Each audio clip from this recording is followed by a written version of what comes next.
Money FM 89.3, the best of Saturday mornings. Saturday morning sit down. All right.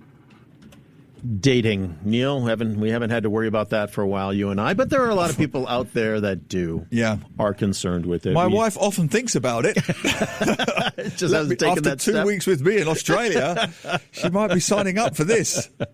Well, it's hard to believe, but 21 years ago, Lunch actually started. It's the dating service where you sign up and then you meet others that you might be interested in for a lunch, a low kind of stress threat way, and there's a definite timeline and a finishing point if it's not going well for people to get out. But if it is going well, of course, people can continue to see each other. In a recent survey that Lunch actually did, they had an interesting shift. They noticed an interesting shift that 80% of Singaporean men are open to dating somebody with different political views, but only 64% of women are feeling the same way. That's a drop from 78% just 5 years ago. So personal values are kind of in focus here more than ever. Many singles are now swiping left or swiping right based on beliefs, not just looks. To get to the bottom of where we're at in Singapore's modern dating scene, let's talk to Violet Lim, the CEO and Chief Cupid of Lunch.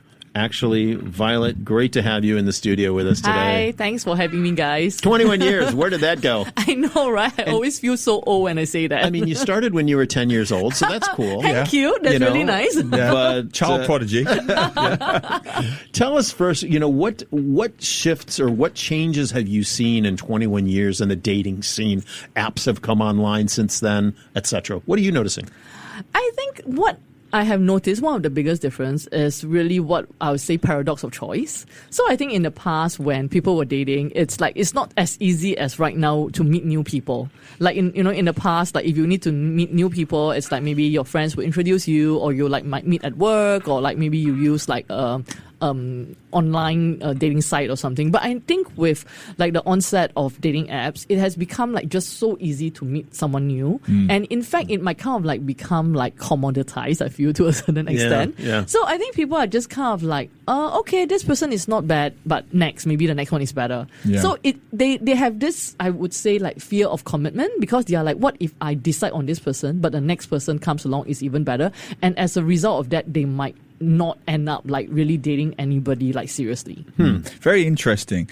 Bearing that in mind, all this online competition of the last 10, 15 years, has the Lunch actually model changed in any way, or is it still tried and tested to its origins 21 years ago? And tell us how that model actually works. Yeah. For some of you might be familiar with it. So I think what happens usually is that they will inquire about our service, and then we'll invite them to our office for a chat with our consultant. That's where we find out a bit more about who they are, what they are looking for, and if we feel that we do have matches for them, then we'll propose for them to take up a membership, and from then on we will find a match. So once a match is found, we will tell both parties more about it, and if both are okay to meet each other, then we'll arrange for the date. So basically we do everything. It's very concierge like we'll arrange the date, we will book the restaurant, and all they need to do is just to show up, get to know each other and enjoy the date. And after each date, we'll also get their feedback, and this is where we find out a bit more about what worked, what didn't work, and then we'll go back to the matching board, so to say, right? Yeah. So that's what we do.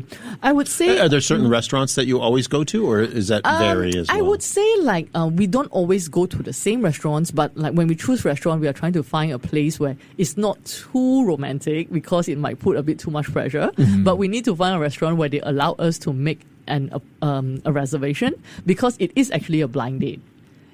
So they would have not met each other before. They don't have each other's photo. Yeah. So it's we usually would make the reservation under a name, so that at least the waiter or waitress will know where to bring them. And a place that's not too loud. I mean, they have to be able to communicate and hear each other and things like that. Exactly. Yeah. So has the model adapted over the years? You say, for example, no photos. With the many online apps, photos is the number one thing. This is the Insta generation. Yes. Have you changed that, or is it still the same? Interestingly, we are still going with no photos. Oh, interesting. Yeah, and I think how we we explain it to our clients is that because we feel that ultimately they are not looking for like something short term, not just looking for a boyfriend, girlfriend, or one night stand or things like that, right? Like we are saying that you're looking for something that's long term, your lifelong companion.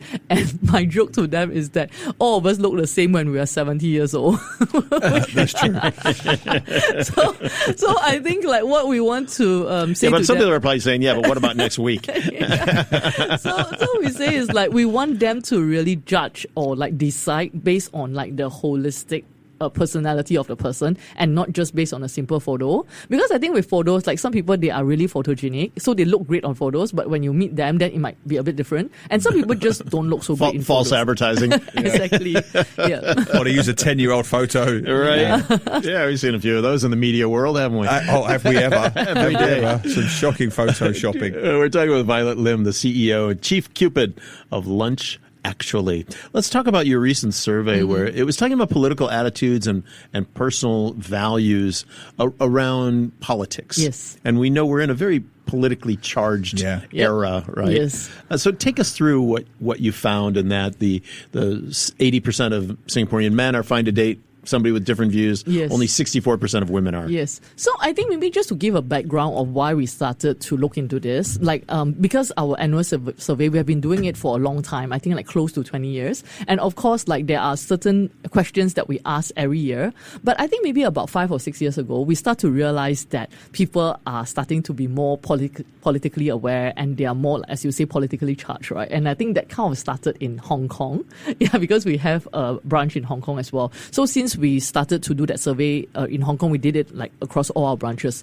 So like what we have found in our most recent survey is that there has been a shift, especially with the women.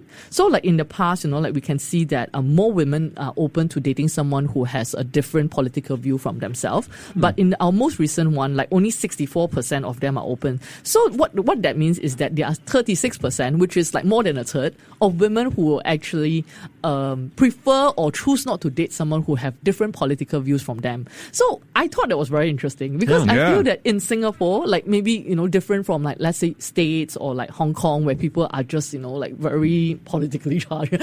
Like I was like, okay, that's really interesting that even in Singapore, like we're starting to see this. I love it. I personally find it very encouraging. Maybe that 36% are challenging the patriarchy a little bit. They don't want the same values of their husband. I mean, do you have any evidence or research to show why they feel this way?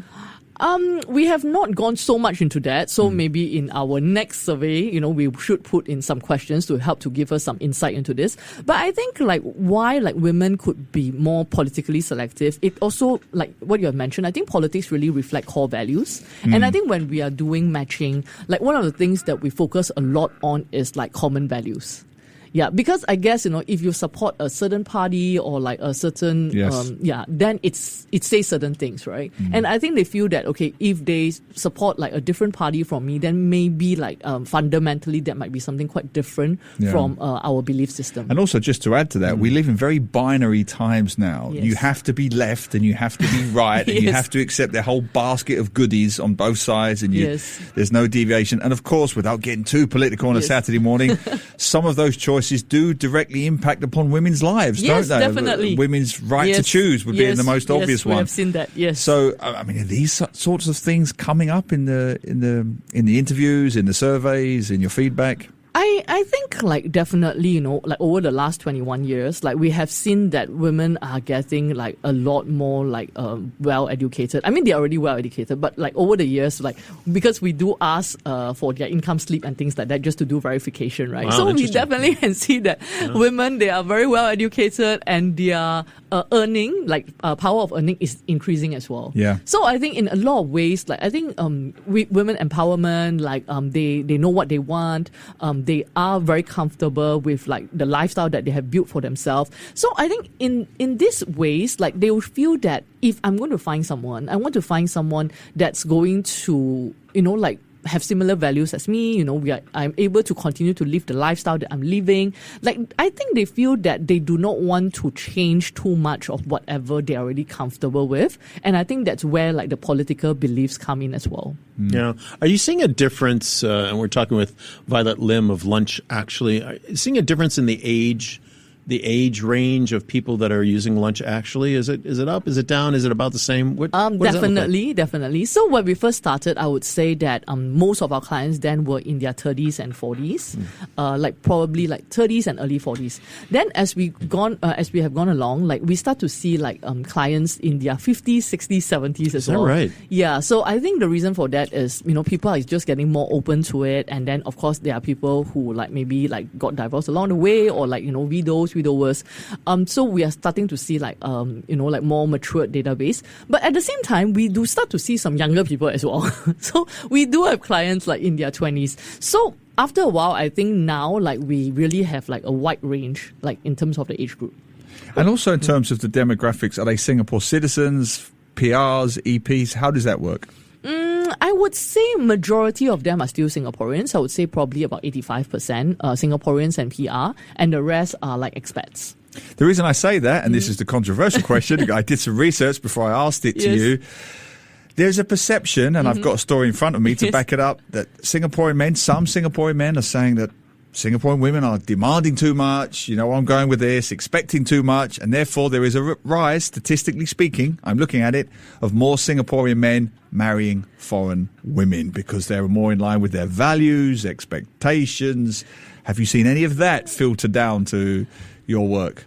I would say it's something that has always been there, and I think it's not just in Singapore, but probably across all cosmopolitan cities and things like that. Because if you think about it, if you were to put 100 men and 100 women in a room and you say you need to match off, right? So what will end up after that is that you will have two groups of people left.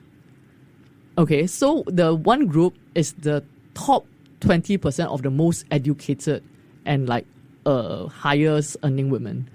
And the bottom 20% of the men who are maybe not as educated and so not they're not matching up. Yes. Why is that? Because women generally marry up.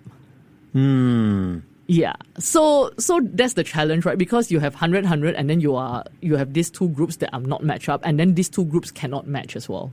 Yeah. And do you see this in your interview expectations that the women will say, I want to marry up, and the men will say, I'm okay, whatever? Yes, generally, yes. Wow. So that sort of answer the question that, it does. Some of the men, the maybe so-called bottom 20% men, they have options to go to somewhere else where they are now the top 20%.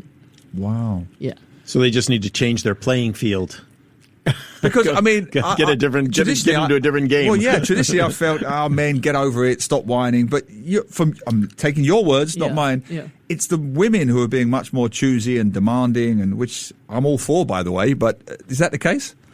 I would say men and women are choosy in different areas. Okay. Yeah, so definitely for men, men generally are visual is something that's very important. So I think definitely for men, physical attraction is very important. Yeah, for women, I think, we cannot sort of fault them for being choosy as well, because I think women, when they go into a relationship, in a way they kind of have more to lose, because you are also finding someone who could be the father of your offsprings and things like that, right? So I think you want to make sure that you are finding someone who you feel is really really, really good in that sense. So I think as a result of that, women have certain expectations, and what I've mentioned just now, they are doing very well in their life, they are financially independent, and they have, live a certain lifestyle. So I think for them, if they're going to find someone, they want to make sure that this person is on the same level as them, if not higher, because they just feel that, if I'm going to find someone, I want to continue to, be where I am right now, right? I do not want to so-called downgrade my lifestyle. Absolutely. Yeah. And is that something that's always been the case? I mean, how have expectations or demands, to use that word, changed in the last 21 years for men and women? I feel that actually, now thinking about it, working with my matchmakers and coaches, I feel that people have become more demanding. Both sides. Yeah, over the 21 years. And I have been reflecting on that as well. Yeah, I think in the past, when we make matches and we tell them more about the match, I think people generally are more open to giving it a try. Even though it doesn't match 100% of what they're looking for. Because, I always tell, our clients or even singles, right? I joke with them. I say, I wish I have this 3D printing machine where I can just enter like all your criteria and I press enter and they'll print out like this perfect person for you, right? But unfortunately, I do not have that. And also when you're doing a match, it's not just about what you are looking for. It's what the other person is looking for as well. So there needs to be a match back, right? So, but I just feel right now, maybe it's a consumerism sort of mindset. You know, it's like because I pay you, so you just kind of need to like find someone who's like that. But it's like, I think the challenge for like matchmakers, like not just me, but probably all around the world, is like, yes, maybe I have someone who is like that, but I also need to make sure this person is looking for your profile as well. So I think like, honestly, the next, I would say the next wave for me, or like my next passion project, is really like, how do I work with singers to really like manage like their expectations from the very beginning? Because I think at the end of the day, it's not about finding someone that you want, but it's finding someone that would work. Just to follow up on that, I interviewed an Indian matchmaker, I think last year, and she said something very interesting. The biggest problem they have is not the expectations of what they want, it's the expectation of themselves. They see themselves in a little bit differently. They see Brad Pitt in the mirror or whatever. A little too optimistic, perhaps. Yeah, maybe a little bit optimistic about themselves. And the really good matchmakers have that empathetic connection where they can gently say, you're not Brad Pitt or you're not Zoe Tay. And my job is to try to... Do you have that issue as well? Definitely, because it's a very, like you said, it's a very delicate situation. Because, you know, it's like you can't tell them like straight up, it's like, you know, you are not that, right? Because that's you're not really that much of a catch. Yeah, that's something that they have like built up, and also you don't want to shatter their confidence as well. So it's really like building up that rapport to then, you know, be able to give them that feedback, and then, you know, like, and then I mean, that's why what I'm always telling my matchmakers is like, I'm saying you need to see yourself like not as a waiter or a waitress, right? Because like someone comes to a restaurant, if you're a waiter or waitress, all you do is you just take down order, right? Like whatever the person wants to eat, you think like if this person eats this, probably they'll get a heart attack and die. But you're just a waiter or waitress, you just write it down, right? But I say it's like your role is actually to be a dietitian or a nutritionist. So it's a completely different approach, because when you're a dietitian or nutritionist, you work with the client to understand what is your outcome, what are you trying to do in the end. So like let's say, you want to lose weight or you want to have a better lifestyle, then you work with them on what works, right? So that is where we are coming from as well. But sometimes it's not as easy, because I think sometimes people just have a certain idea in their head of like what is the right type of person for them, even though that right type of person might not work. All right, so I got a question for you on etiquette. This past week, a couple went out for lunch. The woman invited the man. It was a date. And she ended up paying for the lunch with her CDC voucher, her $100 CDC voucher. And she thought it was perfectly fine. It's like, hey. And when the guy she was dropping him off in the car, he said, and by the way, I thought that was off, that you paid for our lunch with a voucher. I didn't think that was appropriate. So the man saying it to the woman. Where do you come down on something? And of course, the people that commented were all over the place. Like, that was a tacky thing to do. Some said, others said, hey, it's her money. She can do what she wants. And it's, you know, it's meant to be used for however people want to enjoy themselves. I think are there perceptions around paying for things still, and who pays and how splitting the bill, like, and do you use a voucher or not a voucher? I think like a couple of things. Like, so first things first, right? Like, for example, like when we arrange for a date, and then people will always say like, so who should pay, right? So that's one thing. So because we are the one who actually arranged for the date. It's not even arranged by them, right? So we always say that since we are the one who arranged for the date, just take it as this is date 0, and then let's just go Dutch. We say like, let's do that. But then of course we still say to the guy, it's like, clearly if you think it went really well and you probably want to see her again, like probably the more gentlemanly thing to do is offer to pay. So that's what we tell the guy. But we don't tell that to the girl, right? We just tell everybody, just go Dutch. Why don't you say it to the girl? And that will still play in this day and age. It's still playing. It's still playing. A successful independent woman won't be offended by that or patronized? No, I don't think so. I think it's still a nice touch. And I think for the woman, like, she can always just say, no, I prefer to pay on my own. Or like, okay, thank you for taking the bill, and then maybe I'll buy you coffee later. Fair enough. So I think it's still something that's nice. But why do you only say that to the man? Isn't that just promoting those... As in we tell the woman that she should pay? Yeah. Why don't you tell them that. We do. Both sides. He's saying both sides. We tell both sides that it's go Dutch. But then you said you said you tell to the man, Yes. if you really had a great time, what it might be nice if you pay. Yes. Why do you say that to the woman? You're promoting the stereotypes of the man pays. And I think like the women still have that expectation most of the time.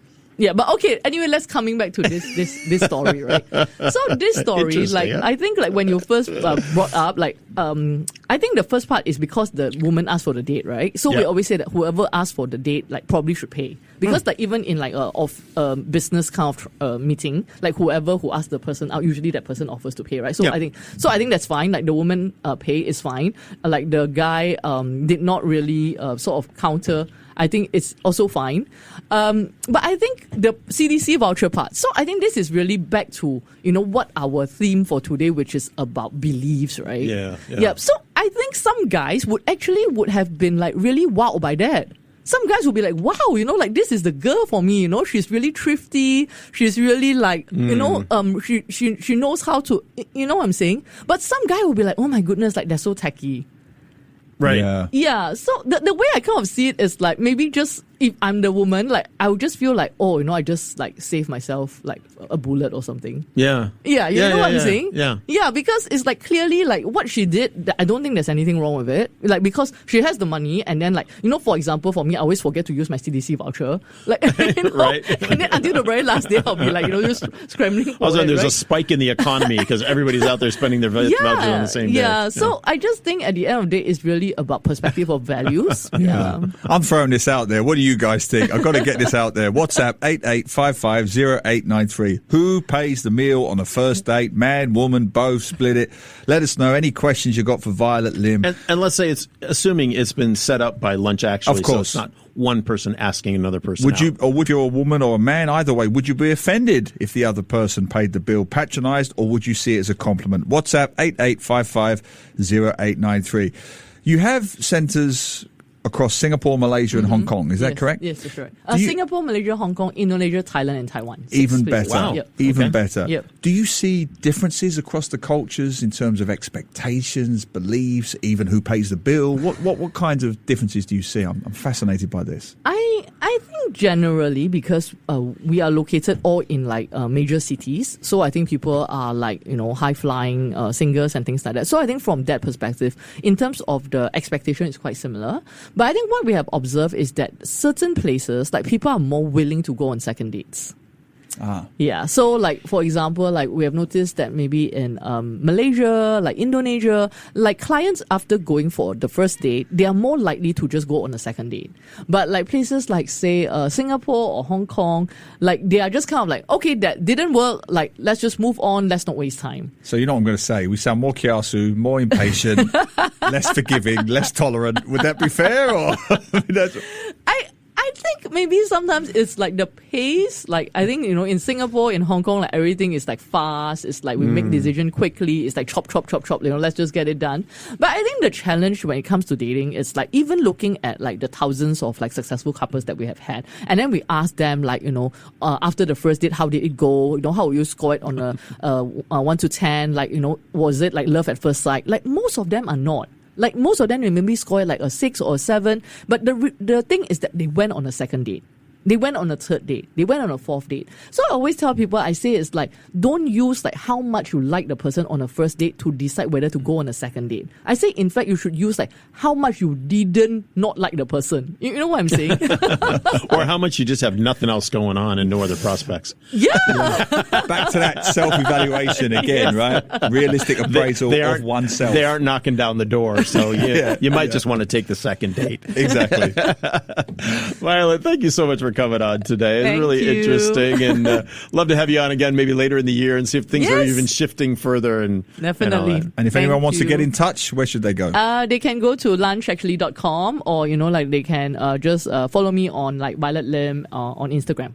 You're all over the place on social media. They cannot not find you. All right, Violet Lim, the chief Cupid of Lunch Actually, right here on Money FM. Thank you. To listen to more great interviews, download our podcasts at audio.sg or download the audio app. That's AWEDIO, audio at the App Store and Google Play.